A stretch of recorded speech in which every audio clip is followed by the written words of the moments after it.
A concussion is an altered state of consciousness that results from a trauma. Football is fun just going out there and laying guys out, it's everybody gets hit. And everybody hits, but it's not about how hard you can hit. It's about how hard you can get hit and keep moving forward. So when I was hit, I kept, moving forward, and I hit someone else.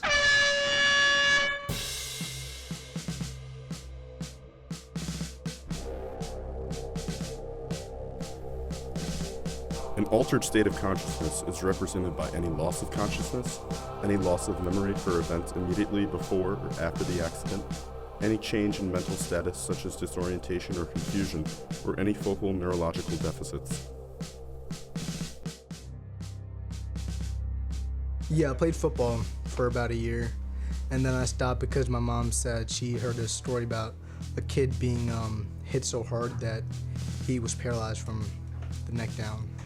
So, yeah, that was the end of my football days. But football is the main idea of football is to hit someone as hard as possible and have them go down and be in pain.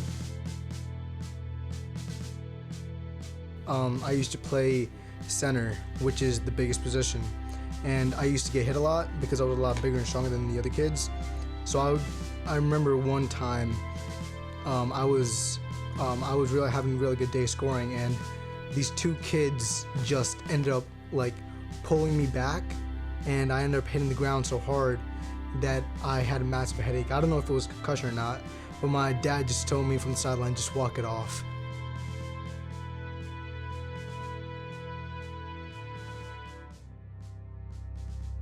And I just sat down for the rest of the game. So yeah, that was my experience with a concussion.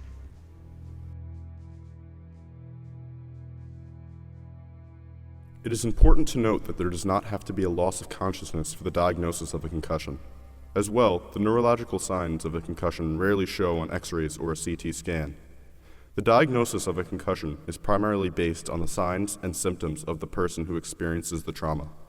It is important for observers to record the signs and symptoms of the person so that a doctor can make the proper diagnosis.